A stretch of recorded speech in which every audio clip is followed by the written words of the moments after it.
Bonjour, je suis Pauline et bienvenue dans Ma vie en Corée, un podcast qui s'intéresse au parcours d'expatriés dans le pays du matin calme. Dans chaque épisode, je reçois un ou une expatriée qui partage avec nous ses expériences, ses découvertes, ses difficultés, ses coups de cœur ou ses coups de gueule, et bien sûr, ses conseils pour se lancer dans l'aventure coréenne.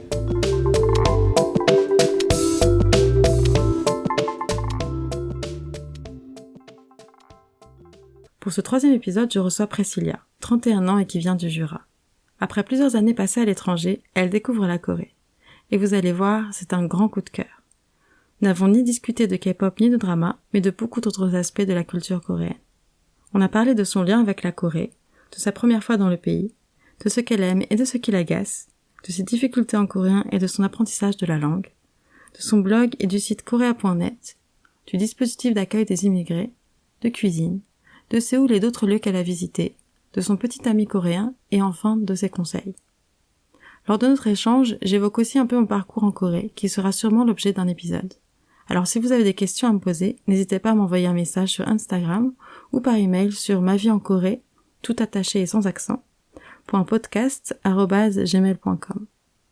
Et maintenant, place à l'épisode. Bonne écoute! Donc, bonjour Priscilla. Bonjour. Et merci d'être ici. Merci.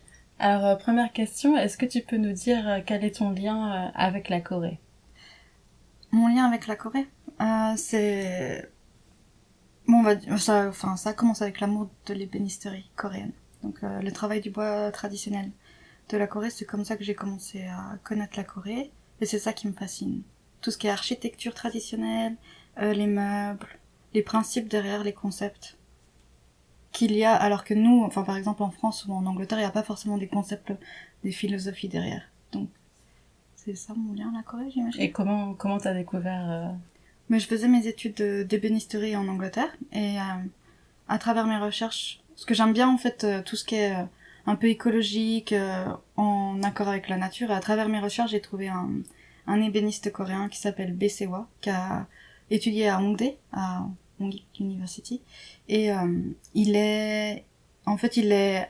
utilise des techniques modernes pour designer ses meubles, et à la fois en fait il est en accord avec le concept de Besanimsu, qui est un concept coréen d'harmonie en fait avec la nature. Et c'est à travers cet artiste-là que j'ai découvert toute la philosophie de l'ébénisterie et plus tard la Corée en général. Ah ok. Et voilà. Donc en fait, j'étais fascinée par ça et après, je suis tombée dedans à travers les autres choses. Oui. Ok. Et donc avant, tu connaissais rien du tout de la Corée, quelques films ou je sais pas. Oui, je connaissais Old Boy, par exemple, qui m'avait assez fascinée et traumatisée. Et quand j'étais allée en Nouvelle-Zélande, j'avais eu un arrêt à Séoul. Et c'était juste 2 heures. En plus, l'avion était en retard, donc j'ai couru dans l'aéroport. Mais quand je suis descendue de l'avion, en fait, pas descendu de l'avion, mais la vue de l'avion, c'était vraiment trop magnifique. Mais je me rappelle, j'ai pleuré en fait. Je sais pas pourquoi. C'était bizarre, hein. En plus, c'était l'hiver, donc c'est pas forcément le moment. Mais qu'est-ce que t'as vu Mais j'ai vu toutes les petites îles vers Incheon, tout ce qui est Jebudo, Daebudo. Maintenant, je sais ce que c'est, mais avant, je savais même pas où c'était. Mais j'ai trouvé ça tellement magnifique, j'ai pleuré dans l'avion. Et puis après, je suis partie en Nouvelle-Zélande, et puis je suis pas revenue avant 4 ans plus tard. Mais moi, je me rappelle, c'était trop un choc. Ouais, voilà. C'était tout ce que je savais de la Corée avant. Okay. Et du coup, avant de venir en Corée, t'as beaucoup voyagé J'ai pas beaucoup voyagé, mais j'ai vécu dans des autres endroits. Donc j'ai vécu en Nouvelle-Zélande pendant 1 an et demi, et en Angleterre pendant 7 ans. Enfin, à différentes périodes. Puis j'ai voyagé un petit peu, mais juste genre en Inde ou en Europe. Ah, mais donc t'avais déjà fait un peu l'Asie, tu connaissais juste déjà l'Inde. un peu l'Asie, ouais. Mais pour moi, ouais. C'est tellement déjà différent. Un grand changement, ouais. Ah oui, niveau choc culturel, oui, c'est différent. Ouais. Et donc t'es venue en Corée quand Je suis venue la première fois en octobre 2017. Et quelles ont été tes premières impressions? Qu'est-ce que ça t'a fait? Oh, j'ai adoré. Dès le début. Dès le début, c'était le coup de foudre, c'était sûr, ouais. J'ai trop aimé tout, en fait. Déjà, j'ai eu de la chance parce que j'avais fait le work exchange dans la guest house où je suis encore. Et en fait, donc j'étais très bien entourée. J'étais à Hongdae, j'avais mes amis, enfin les amis que je me suis fait au même moment, et le staff de la guest house Donc j'étais super, j'étais en sécurité, j'étais bien entourée avec des gens adorables. Donc déjà ça laisse tout le temps une impression, de toute manière, quand on voyage. Mais aussi, tout de suite. Et t'avais directement l'optique de rester longtemps, en fait. Quand t'es venue, c'était quoi ton projet en de fait, base je venais de... Juste avant, j'étais en Angleterre. Et ça les 2 dernières années sont plutôt mal passées, juste personnellement et tout ça. Et puis avec Brexit en même temps, en fait, c'était trop la rupture amoureuse. J'avais l'impression de casser avec mon copain ou quelque chose comme ça. Et donc je suis rentrée en France. Puis en fait, au même moment, donc j'ai découvert la Corée. Donc je me suis dit, c'est peut-être le bon moment. Et je suis venue en visa touriste parce que j'étais pas sûre, en fait, justement. Je savais que je voulais pas rester en France, mais j'étais pas sûre. Je me disais, je dois me faire des idées parce que j'avais vraiment l'impression d'aimer beaucoup la culture. Mais on sait jamais, surtout quelque chose qui est différent comme ça, tellement différent de l'Europe. J'étais pas sûre et je suis venue en visa touriste et en fait, dès mon arrivée, j'étais là, non, c'est bon. Ouais, coup de cœur. Ah ouais. Ok. Le coup de foudre, ouais. Et t'as préparé comment ton arrivée? Enfin, est-ce qu'avant t'as un peu étudié la langue? Enfin, je sais pas, c'était une idée que t'avais... En fait, en général, quand je découvre quelque chose et j'ai un coup de cœur, c'est un peu de l'obsession. D'accord. Donc en fait, j'essayais d'apprendre le coréen toute seule avec les trucs comme Talk to Me in Korean et tout ça, quand j'étais en Angleterre. Et puis en fait, si j'ai une obsession comme ça, en général, je lis énormément. Donc j'essaie de trouver des informations, je lis, je regarde les vidéos sur YouTube, je recherche. Donc t'as fait tout ça avant de partir, ouais, alors. Ouais. Avant, des trucs sur la société, sur l'histoire surtout. En fait, en général, c'est pas... Moi, si j'ai un intérêt pour quelque chose, en général, je m'intéresse vraiment. J'aime bien avoir toute la comment on appelle ça, tous les aspects. Ouais, voilà. Big picture. Ouais, ok. Donc, ouais. J'avais bien recherché. Après, j'avais pas forcément des attentes non plus. Parce que j'étais pas trop sûre de ce que j'allais trouver. Ayant voyagé avant, je me rendais bien compte qu'en fait, si on a des attentes de l'endroit où on va, des fois, en fait, on a un choc, un choc soit culturel ou un choc, parce que c'est comment on appelle ça, un désappointement? Déception. Déception, ouais. Ok, ouais. Non, pas trop. Donc, en fait, j'essayais de pas non plus avoir trop d'attentes, mais en fait, quand je suis arrivée, c'était encore mieux que ce que je pensais. Donc, ah, ok. Ouais. Et du coup, t'es arrivée l'automne et ouais, t'as travaillé direct à la guest house? Ouais. Je suis arrivée le premier jour, je suis allée à la guest house, puis j'ai travaillé mi-temps là-bas. Je suis restée 3 mois. Mais surtout à Séoul, j'ai voyagé un tout petit peu aux alentours de Séoul, mais les 3 premiers mois, j'étais plutôt en train d'explorer la ville et les alentours. Et après ton visa touriste, du coup, comment ça s'est passé? Je suis rentrée en France. J'ai pleuré dans l'avion, mais j'ai fait que de pleurer. Ah ouais? Pourtant, je savais que c'était pas fini, mais j'avais l'impression de... Moi, j'avais le cœur brisé. Et donc, je suis rentrée chez mes parents. J'ai trouvé un travail dans mon village et j'ai économisé pendant 4 mois et je suis revenue. Voilà. Ah ok, donc depuis ouais, t'es vraiment, en Corée. Voilà. Et je suis revenue avec le visa vacances travail. D'accord, donc visa d'1 an. Ouais. Du coup, t'es revenue quand alors? Alors, je suis revenue... vers début juin, fin mai, l'année dernière. Ok, et donc des choses qui t'ont... Comme tu dis, t'avais pas d'attente, mais est-ce qu'il y a quand même des choses qui t'ont choqué, qui t'ont surprise ou déçue? Enfin, pas vraiment déçue, mais qui t'ont un peu... que t'as pas vraiment apprécié ou... Ouais, en fait, c'est pas vraiment un truc que j'apprécie pas, mais c'est un truc dont j'ai conscience. C'est le fait que je sois une Weguguin, donc une étrangère, et que, en fait, même si je reste ici, même si je parle parfaitement coréen, même si je passe l'examen pour devenir une citoyenne coréenne, je serai jamais considérée coréenne, par exemple. J'ai pas envie d'être considérée coréenne, mais je sais que je serai tout le temps l'étrangère de Weguguin.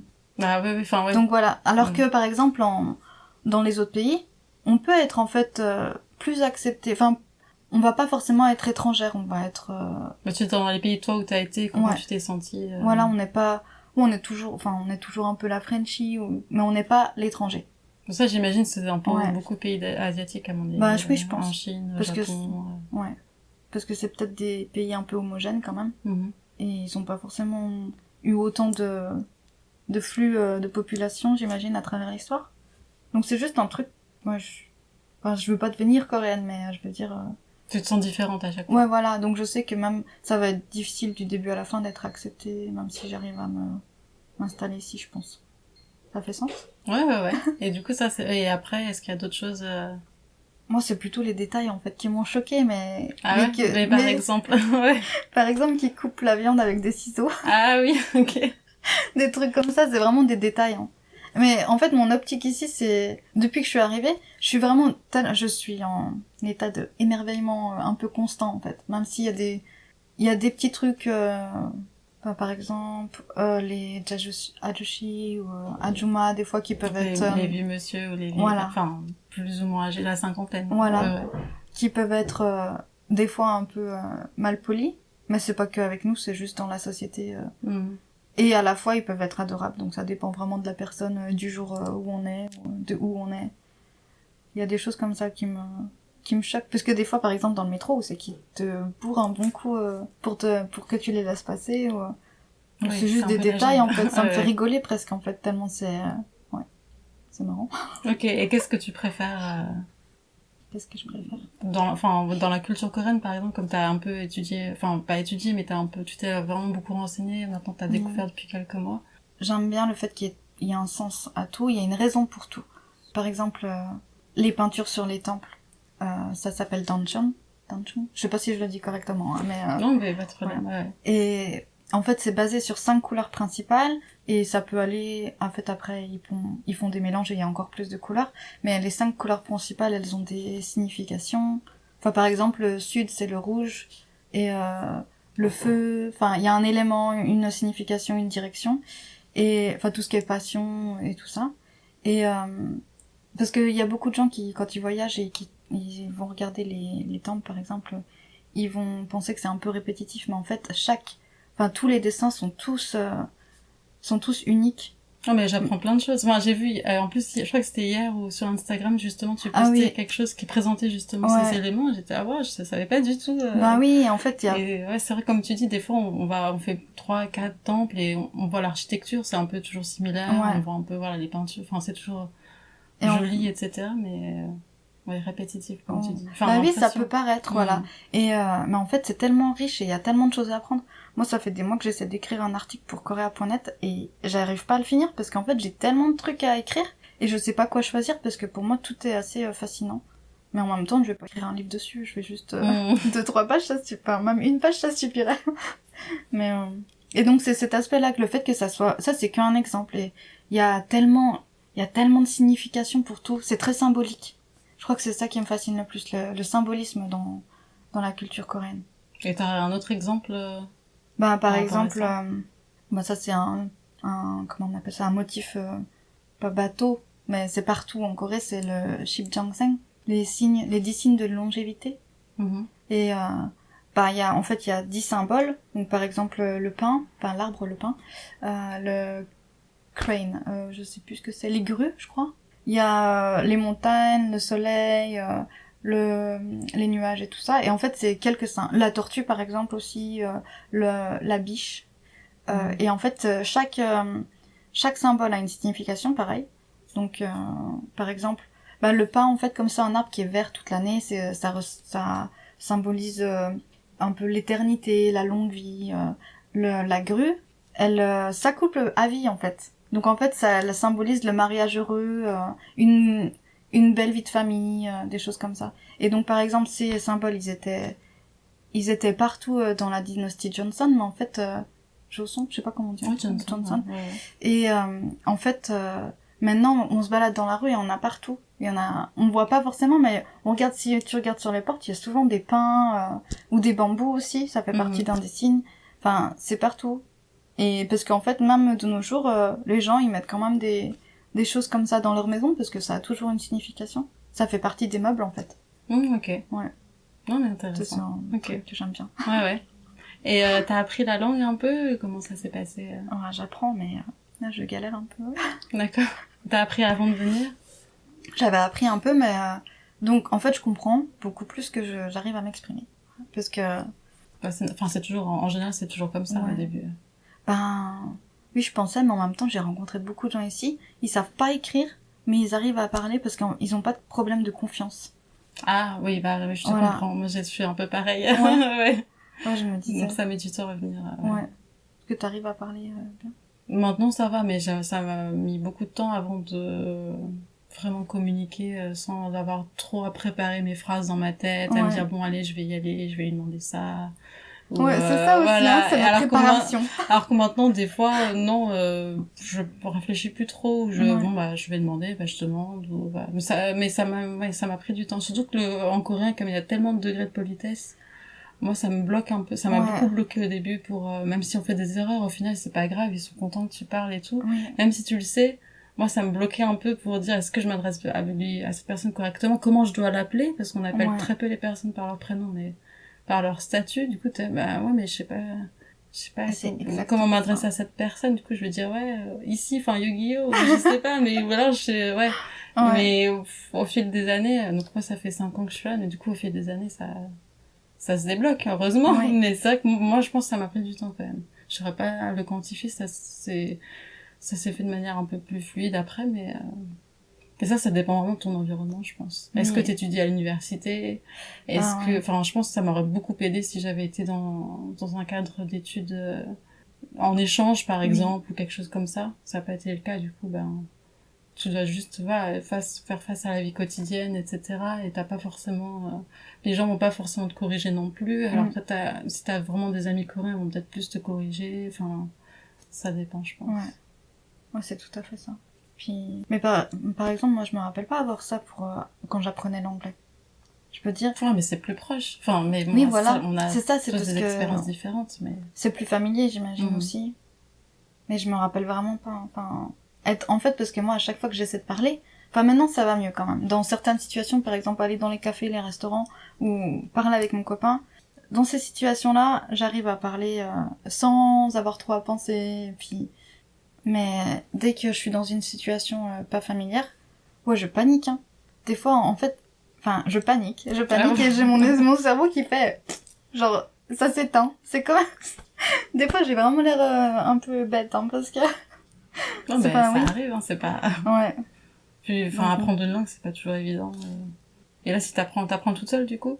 Ben oui, en fait, j'avais fait le programme KEEP, le Korean Integration and Immigration Program, que c'est un programme du gouvernement pour apprendre le coréen. Gratuitement, mais c'est que pour les gens qui ont des visas de résidents. C'est-à-dire, même si c'est résident temporaire comme visa vacances-travail, on peut y faire. Mais sur un touriste visa, on peut pas faire. D'accord. Donc j'avais fait 2 termes avec ça. Et j'ai énormément appris, mais il n'y a pas du tout de parler. D'oral, pardon. Et du coup, c'est des cours qui sont organisés comment? Enfin, c'était plusieurs fois par semaine? C'était combien d'heures? Alors, en fait, ça dépend de l'endroit où on vit. On aura différentes disponibilités. Et aussi, ça dépend des jours qu'on choisit. En général, c'est soit lundi, mercredi, vendredi, je crois, les cours du soir. Ou peut-être mardi, jeudi, plus longtemps, des choses comme ça. Et c'est des cours du soir. Mais moi, je prenais le cours du week-end, 5 heures le samedi, 5 heures le dimanche. Ah, quand même, c'est pas mal. Ouais, c'est intense, hein. Et c'est super compliqué, les livres. En fait, c'est super intéressant parce que c'est des livres qui nous apprennent à devenir des bons immigrés. Et ça nous apprend l'étiquette, en fait. Vraiment, qu'est-ce qu'il faut faire, qu'est-ce qu'il faut pas faire, comment parler aux gens, justement, genre, les règles de famille. Enfin, parce que c'est aussi beaucoup... ça vise un peu aussi les immigrés qui sont mariés à des Coréens. Et donc, il y a beaucoup de choses sur... comment se comporter dans la famille du mari, par exemple, ou de l'épouse. Par exemple, si on déménage. Si un de nos amis emménage quelque part, quel genre de cadeau faut amener. Ah oui, d'accord. Donc ça, c'est tout. Ou la nourriture. Quel genre de nourriture on mange pour l'anniversaire, pour Solnal, voilà, les choses comme ça, quoi. Donc c'est super intéressant, mais le vocabulaire est très très compliqué. Parce que des fois, il y a des trucs pour l'immigration, par exemple. Énormément c'est super spécifique, alors. Pour te débrouiller quand tu vas à l'immigration, etc. Ouais. Donc c'est très très utile, mais en fait, ça peut être décourageant à un certain moment, parce que justement, on n'a pas le temps de parler, parce que c'est 5 heures intenses. On fait une leçon par jour. Mais voilà, donc en fait, on n'a pas forcément le temps d'assimiler. Je pense qu'il faut beaucoup avoir de temps pour travailler à côté. Mais c'était vraiment super. Hein. Et du coup, ça, t'as fini ces cours-là en fait, j'ai fait que 2 niveaux, parce que des fois, il y a assez d'espace entre chaque semestre. Et moi, quand je suis arrivée, j'ai pu m'inscrire pour le niveau de l'automne. Automne-hiver. Et en fait, en hiver, après, il y a 2 mois et demi de pause. Donc après, je me suis inscrite au niveau 3. Et j'ai fini mon niveau 3 et après mon visa s'est terminé. Donc maintenant, je peux plus faire pour l'instant. Ah, ok. Voilà. Donc là, t'as fini ton visa Voilà. vacances-travail. Ouais, je suis en touriste. D'accord. Voilà. Et tout à l'heure, tu mentionnais Korea.net. Donc t'écris pour Korea.net et donc t'as un blog qui s'appelle Les Pieds en Corée. Ah, les Pieds en Corée. Ouais, j'ai changé le nom. Ah, d'accord. Et donc, est-ce que tu peux présenter un peu ces deux aspects, enfin, ton blog, depuis quand, qu'est-ce que tu y mets Mon blog, alors, j'ai commencé la première fois que je suis venue, en fait. C'était surtout parce que, pour partager avec ma famille et mes amis, parce que justement, en fait, quand je lui ai dit que je voulais aller en Corée, il y avait un peu de l'incompréhension par rapport à ce pays-là, parce que il y a beaucoup de gens qui me disent de la Corée du Nord. Ah oui, oui. Ah non, mais... oui, je pense que beaucoup de personnes ont cette réaction. Mais oui, c'est trop... Bah non, moi j'ai envie de vivre, je sais pas. Enfin... Donc, en fait, il y avait vraiment... Même mon papa, il m'a dit que j'étais folle de partir, parce que lui, il connaît pas du tout la Corée. Donc, il a que cette idée qu'on en voit dans les journaux, et c'est la Corée du Nord dont on passe par la Corée du Sud. La menace de Pyongyang, etc. Ouais. Oui, oui. Exactement. Donc, en fait, je me suis dit, bon, bah, je vais me mettre à Instagram, et puis je vais me mettre au blog. Ouais, donc j'écris... Enfin, j'écris sur quoi? J'écris sur la culture, les choses que j'aime bien, comme ce que j'ai parlé avant, Bessanimsu, tous les principes de bénisterie, les principes de l'art, mais aussi genre le Dondaemun Design Plaza, par exemple. J'avais fait un article dessus parce qu'il y a toute une histoire derrière ce bâtiment. Enfin, je fais un peu de ça. Et à côté aussi, j'écris sur les restaurants. Ouais. Parce qu'il y a énormément de bons restaurants qui sont pas chers. Et les cafés. J'aimerais bien parler un peu plus de la vie d'expat. Mais en fait, je repousse tout le temps ces articles-là. Parce que ça me passionne un peu plus de parler de... Enfin, plus que... De faire découvrir d'autres choses. Voilà. Ouais. Ce qui n'est pas forcément dans les autres blogs, en fait. Parce qu'il y a quand même d'autres blogs qui parlent beaucoup de comment prendre un rendez-vous à l'immigration et tout ça. J'aimerais bien que mon site soit plus complet, mais en fait, j'ai pas tant de temps que ça, en fait, pour... Ça te prend du temps d'écrire un article? Ouais, ça me prend longtemps, parce que déjà, je suis... maître procrastinateur. Ah, d'accord. Okay.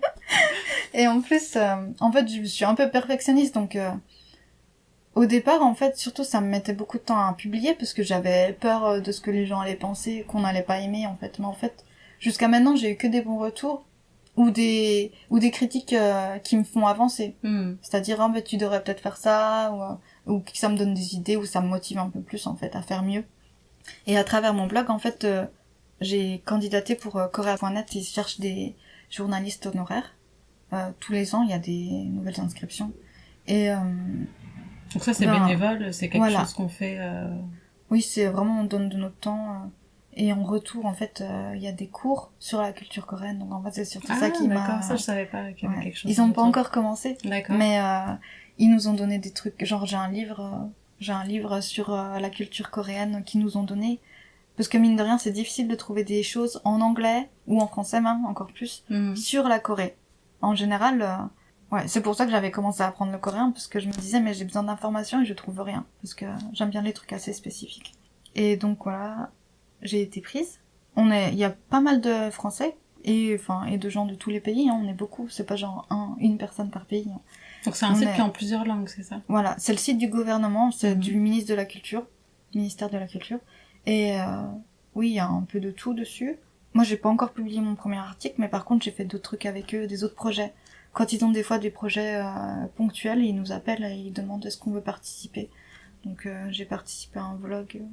D'ailleurs, je sais pas trop ce que ça va donner, mais des choses comme ça. Donc, ok. Et j'ai aussi rencontré la première dame de Corée. Ah ouais? Ouais, voilà. Allez. Ok. C'était trop bien.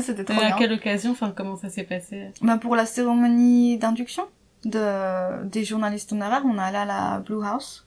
Donc l'équivalent de l'Élysée ou la Maison Blanche. Ouais. Et il y a eu une petite cérémonie, elle est venue, on savait pas, c'était une surprise. Hein. Ah, ouais. Elle est venue, elle a fait un discours qui était trop poétique. Et après, on est tous allés prendre des photos avec elle, lui a serré la main. Puis elle m'a parlé, mais moi j'étais... Ah, ok, t'as eu un moment de panique. Évidemment, j'ai réussi à dire que j'étais française, merci beaucoup. Okay. Mais j'ai trop paniqué. Et puis, puis j'ai pris une photo, puis voilà. Ben, chouette souvenir. Mais c'est vraiment des opportunités qu'on a ici en tant que Wegoogin, justement. Il y a aussi en tant qu'étrangère ici, on a beaucoup d'opportunités, je trouve. Si on montre un minimum d'intérêt dans la culture, je pense qu'on peut avoir des opportunités qu'on n'aurait pas ailleurs. Par exemple, enfin, oui, donc là, pour écrire Ouais. des choses comme ça, mais par exemple, est-ce Je que tu sais le pas. ressens au quotidien ou plus pour le milieu du travail, tu veux dire? Pas forcément, enfin, dans le milieu du travail, je suis pas sûre. J'ai pas assez Mais d'expérience plus là-dedans. pour des activités, Voilà, des des choses... activités. Par exemple, il y a plein de centres culturels qui offrent des trucs gratuits pour les étrangers, Mhm. pour qu'on découvre la culture coréenne. Enfin, à Oui, ils sont Lyon, très ouais, accueillants, ouais. ils essaient vraiment de promouvoir leur culture et pour ça, en fait, ils donnent des choses, ils font des activités gratuites. Oui, ils sont très accueillants. Et pour être une immigrée, il y a énormément de dispositifs pour être bien accueilli, en fait, que moi j'ai jamais retrouvé dans d'autres pays. En fait, Mhm. c'est ça aussi, c'est le décalage entre les autres pays dans lesquels j'ai vécu et la Corée. D'une manière, c'est plus difficile d'être immigrant ici parce que juste pour avoir les visas et apprendre la langue, mais d'une autre manière, il y a vraiment beaucoup de dispositifs qui sont vraiment géniaux en fait, je trouve. Mhm, ok, ouais, ouais. Non, mais c'est vrai, ouais. Je sais pas si ça fait sens aussi. Oui, oui, oui, Oui. non, mais bien sûr, ouais, ouais, si, t'inquiète. Ok. Et par rapport à la cuisine, tout ça, ça t'a aussi un coup de cœur ou Ah oui, oui. Ouais, ok. J'adore la nourriture coréenne, moi ça me... Même quand je suis rentrée en France pendant 3 semaines, ah mais j'étais en manque, hein. Ah, J'avais trop... direct. Ouais. Ok. J'ai même retrouvé une boîte de kimchi, une boîte de conserve, hein, de kimchi. Je me suis fait un kimchi jjigae. Enfin, comment on appelle ça, un stew Ouais, la soupe, ouais, Ouais, enfin, le ragoût, ragoût, ça ouais, fait c'est pas un peu très... ça. Ouais, ouais. Mais ouais, c'est une sorte de ragoût au kimchi. Donc je me suis fait ça parce que j'étais trop en manque. Et Ouais. du coup, pour l'instant, enfin, est-ce qu'il y a des choses qui te manquent de la France ou pas? Pas Pas beaucoup. vraiment, ouais. Des fois, j'ai envie de fromage. Là, ouais, Un ouais. bon fromage. Mhm. Parce qu'ici, on peut acheter du fromage très très cher, mais pas bon. Enfin, en tout cas, moi, j'ai pas beaucoup d'adresses. Et ma famille. Ouais. Mais sinon, moi, je suis bien ici. Et du coup, qu'est-ce qui te manquerait le plus? Enfin, bon, t'as parlé un peu de la nourriture, mais qu'est-ce qui te manquerait le plus si tu rentrais en France ou si tu quittais la Corée? Ouais, tout. Moi, j'aime bien la façon de vivre, en fait. Le fait que... Enfin, normalement, par exemple, je suis de la campagne. Mais ici, à Séoul, enfin, c'est une grande, grande ville. Mhm. Et je me sens pas oppressée comme je me sentais dans des autres villes quand j'ai voyagé. Ah, ok. Ouais. Par exemple, Londres, Paris, Wellington. En fait, d'être dans des grandes villes, moi, ça me... Ouais, je me sentais un peu oppressée parce que c'est difficile d'aller d'un bout à l'autre. C'est cher, vite cher, les transports. Ici, déjà, il y a des parcs partout. En plus, la ville est immense, mais c'est facile d'aller d'un bout à l'autre. Ah ouais? Enfin, moi, ouais, je trouve. d'accord. Tu Enfin, trouves pas? moi, je trouve que c'est quand même très long, des fois, les trajets, Ah quand même. ouais? Mais après, oui, toi, donc, t'habites à Rondé, donc j'imagine enfin, Bon, tu peux aller à plein d'endroits, ouais. c'est assez central, au final, du coup. Moi, je suis super bien, Tu... c'est Ouais, super bien desservi, ouais, en ouais, fait. bien sûr, ouais, donc tu peux aller à plein d'endroits facilement, c'est vrai. Ouais. Ouais, c'est vrai qu'en plus, mon expérience, c'est vraiment Séoul, quoi. Et La t'as vie à pas été Séoul. dans d'autres... Est-ce que t'as visité, du coup, un peu d'autres endroits, d'autres régions Si, j'ai visité... Enfin, j'aime bien partir en week-end ou quelques jours.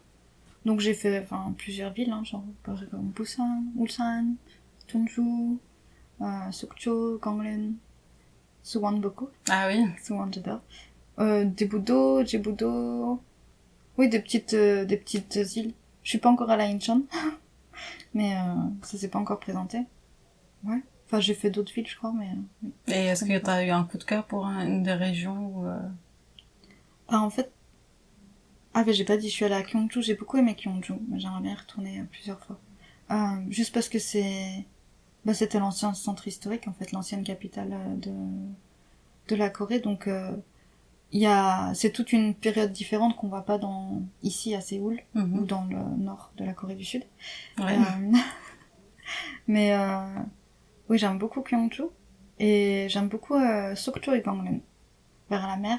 Donc ça, c'est à l'est, ouais. Ouais. Nord-est. La mer, montagne, il y a c'est petit, et bah oui, c'est vraiment très petit parce qu'on peut vraiment faire toute la ville, toute la journée, avoir vu beaucoup de choses, mais je trouve qu'il y a beaucoup... J'aime bien en fait l'ambiance, très relax, puis le mélange mer, montagne, Ouais, un puis peu la ça bonne aussi, c'est un nourriture. peu ça. Ouais, ouais. Ouais. Et toi, t'as des préférences?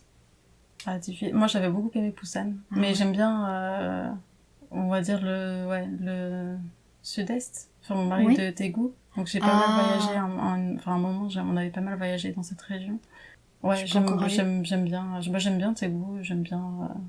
Busan, ça fait très longtemps que j'ai pas été et tout ça, mais... Enfin, Daegu, déjà, c'est un endroit, je trouve, où tu peux visiter énormément de choses depuis Daegu très facilement. Ouais, donc, ça a l'air au pratique. niveau géographique, c'est très bien.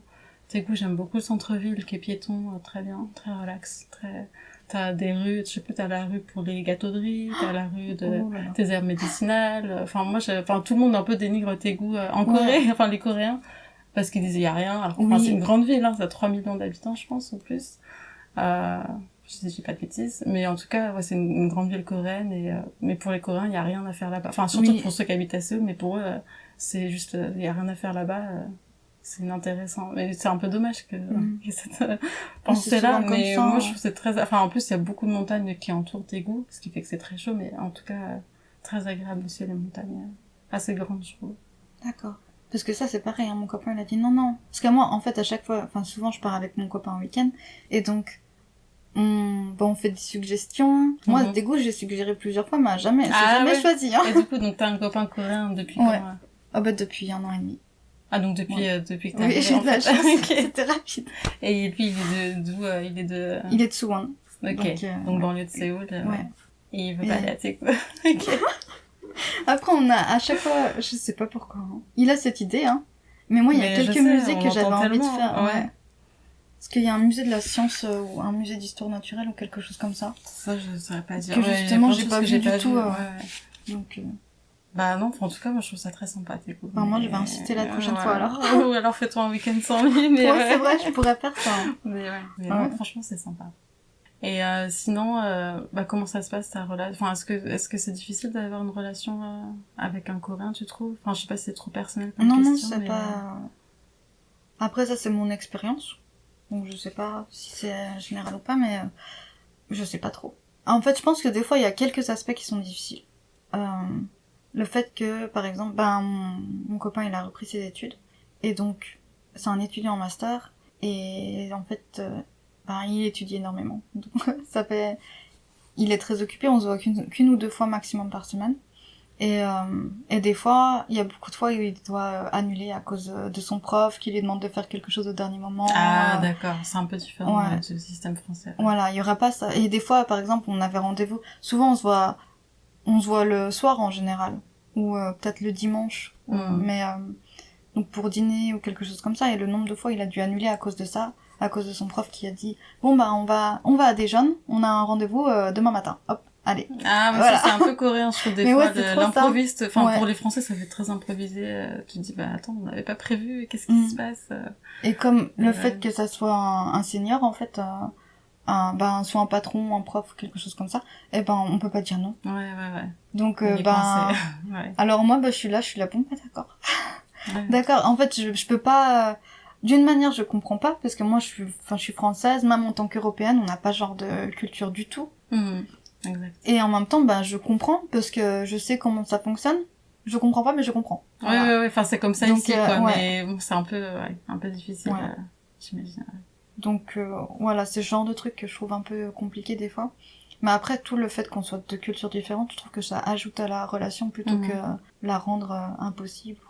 Ouais. Et vous parlez anglais, du coup? Ouais. Et est-ce que ça t'aide pour le coréen? Avoir un petit ami. Oui, parce qu'en fait, on parle quand même, par exemple, on s'appelle tous les jours et tous les jours on parle en coréen. Au téléphone en général, mais c'est vraiment... Ouais. Donc il est vraiment super encourageant et tout ça, donc j'ai vraiment de la chance de ce côté-là. Et sinon, en général, quand on est ensemble, en fait, des fois on commence à parler en coréen, mais en fait, déjà mon niveau il est pas assez grand pour avoir... Si je veux rentrer dans des sujets complexes, c'est pas possible. Donc tout de suite, faut changer. Et aussi, par force d'habitude, en fait, on a tendance à retourner vers l'anglais facilement, en fait. Sans forcément y penser, c'est plutôt naturel. Mélanger un peu, ouais. Tout comme ça. Et toi, tu parles en quoi? En coréen, maintenant en coréen plutôt, avec de vocabulaire anglais, parce qu'il y a plein de vocabulaire coréen que j'ai pas du tout non plus pour parler de sujets complexes.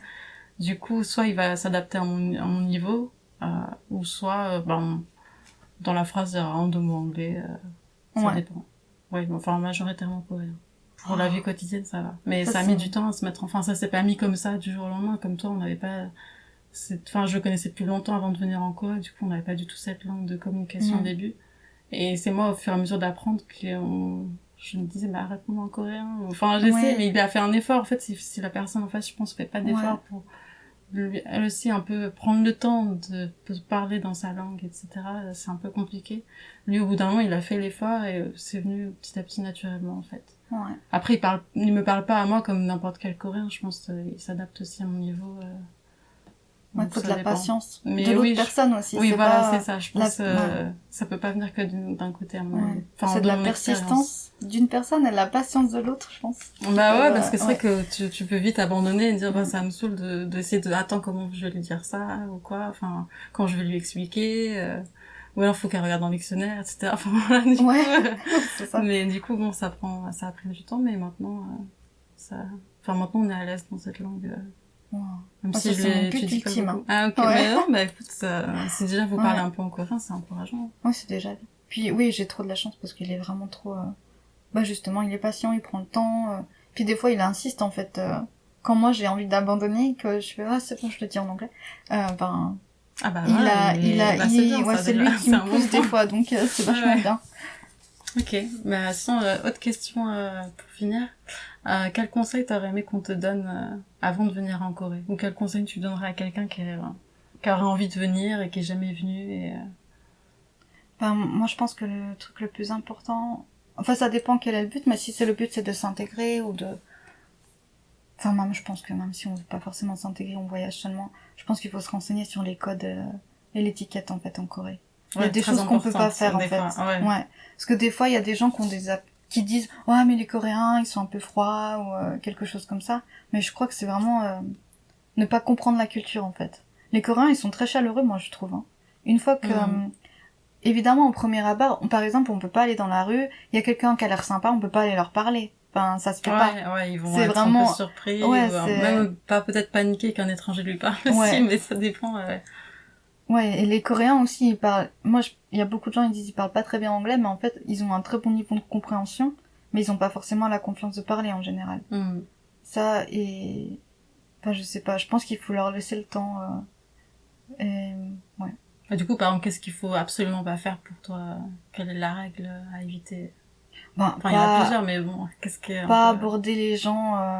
Parce qu'il y a beaucoup, par exemple, comme je travaillais dans la guest house, il y a beaucoup de guests, ils sont en mode traveler, ils voyagent, ils sont là pour rencontrer des gens, et des fois, ils vont dans les restaurants, ils commencent à parler avec des autres gens. Enfin, juste comme ça. D'accord. Et puis, des fois, il y a des gens qui sont plutôt heureux parce qu'ils aiment bien parler à des étrangers, justement, ils sont un peu, ils ont envie de pratiquer leur anglais, mais il y a aussi des gens qui, justement, ils vont avoir un peu peur et ils vont être, ils vont trouver ça vraiment... pareil en France, au final. Mais je sais pas, moi, ça me semble plus abrupt ici qu'en France. Puis, par exemple, moi, c'est aussi que, comme mon expérience récente, elle est principalement en Angleterre et en Nouvelle-Zélande, dans ces pays-là, on peut faire ça. C'est plus chill, c'est plus acceptable, c'est plus casual, on va dire. Ouais, relax et tout, ouais. Alors que ici, moi, des fois, je vois les gens et je me dis, oh mais non, il a pas fait ça. C'est pas possible. Ok, donc attention si vous voulez aborder quelqu'un, ça dépend du contexte, mais au restaurant, tout ça, peut-être pas, peut-être à éviter alors. Ouais, dans la rue, des fois, il y a des gens, ils vont parler. Je sais pas, ils commencent la conversation comme on ferait dans d'autres pays, je sais pas. Après, ça peut donner aussi des bons résultats, peut-être, hein. Ça dépend. Parce que des fois, peut-être que je suis trop prudente, peut-être, je sais pas. Ouais. Ok. Écoute, merci beaucoup. De rien. Merci. Depuis l'enregistrement de cet épisode en été, suivi de doutes sur son avenir en Corée, Priscilla a repris des cours d'ébénisterie dans 2 écoles à Séoul pour pouvoir trouver du travail dans ce domaine qui la passionne. Si ça ne marche pas tout de suite, son plan B est de retourner quelques mois en France avant de revenir avec un visa étudiant. En tout cas, son histoire avec la Corée est loin d'être terminée et je lui souhaite plein de belles aventures dans ce pays.